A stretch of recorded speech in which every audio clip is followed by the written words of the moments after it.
NASA Artemis 2 മനുഷ്യർ വീണ്ടും ചന്ദ്രനിലേക്കുള്ള ആദ്യപടി. നാസയുടെ ആർട്ടിമിസ് പ്രോഗ്രാം മനുഷ്യരെ വീണ്ടും ചന്ദ്രനിലേക്കും അതിനുശേഷം മാഴ്സിലേക്കും എത്തിക്കാനുള്ള ദീർഘകാല പദ്ധതിയാണ്. അതിലെ ഏറ്റവും നിർണായകമായ മിഷനാണ് ആർട്ടിമിസ് 2. 4 ബഹിരാകാശ യാത്രികർ, ലോകത്തിൽ ഏറ്റവും ശക്തമായ റോക്കറ്റ് SLS, ഓറിയോൺ പേടകം ആർട്ടിമിസ് 2-ൽ ചന്ദ്രനിൽ ലാൻഡ് ചെയ്യില്ല. പക്ഷെ ചന്ദ്രനെ ചുറ്റി മനുഷ്യർ യാത്ര ചെയ്യും. ഏകദേശം 10 ദിവസത്തെ ഡീപ്പ് സ്പേസ് മിഷൻ. ഈ മിഷനിലൂടെ നാസ ടെസ്റ്റ് ചെയ്യുന്നത് മനുഷ്യർക്കുള്ള life support system, radiation protection, ദീർഘകാല ബഹിരാകാശ യാത്രയിൽ മനുഷ്യർ എങ്ങനെ പ്രതികരിക്കുന്നു എന്നത്, എർത്തിലേക്കുള്ള ഹൈ സ്പീഡ് റീ എൻട്രി സുരക്ഷ, അങ്ങനെ പലതുമാണ്.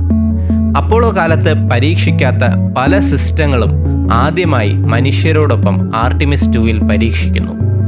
ആർട്ടിമിസ് 2 വിജയിച്ചാൽ മാത്രം ആർട്ടിമിസ് 3-ൽ മനുഷ്യർ വീണ്ടും ചന്ദ്രനിൽ ഇറങ്ങും.